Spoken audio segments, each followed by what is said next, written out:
اب مولا فرماتے ہیں، امام فرماتے ہیں میرے مکتب میں، ہمارے مذہب میں، اسلام میں اور مکتب علی میں اور اہل بیت کے دروازے پر وہی بندہ آ سکتا ہے جس کے وجود میں عقل ہو۔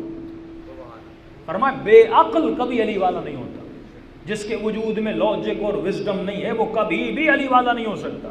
یعنی اور یہ جواب بھی وہی دے سکتا ہے جس کے وجود میں عقل ہو۔ اور عقل مند کی نشانی کیا ہے؟ یتفکرون فی خلق السماوات والارض، جو عقل مند ہے وہ رات اور دن کے بننے میں سوچتا ہے۔ یعنی عقل مند کی ایک نشانی یہ ہے کہ وہ تھنکنگ کرتا ہے، وہ سوچتا ہے۔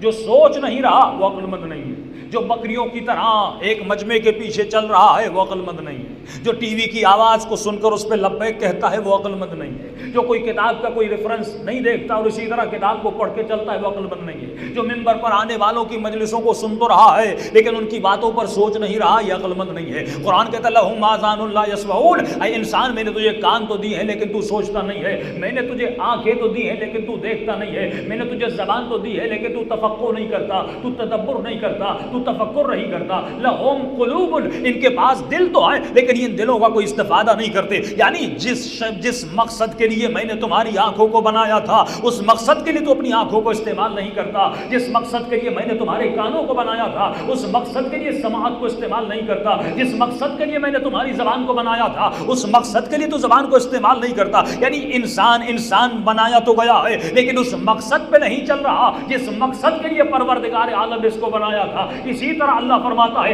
ایمان کی کوئی تعریف ہے لیکن اس تعریف کو تو لے نہیں رہا، تو اپنی تعریفیں بناتا ہوا چلتا جا رہا ہے۔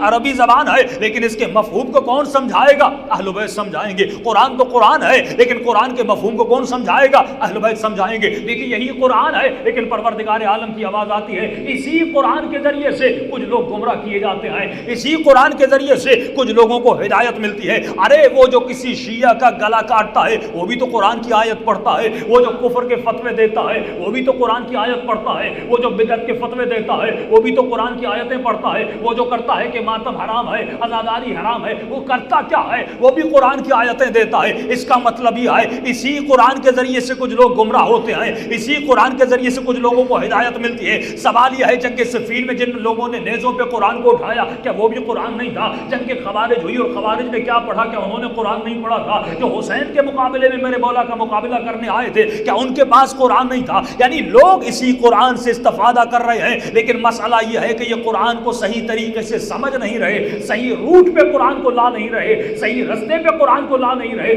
کیوں نہیں لا رہے؟ کیونکہ ان کی فکریں پاک نہیں ہیں، ان کی افکار پاک نہیں ہیں، ان کے مائنڈ پاک نہیں ہیں، ان کے راستے پاک نہیں ہیں۔ اور یہ راستے کب پاک ہوتے ہیں؟ جب یہ راستہ علی کے راستے پر آتا ہے۔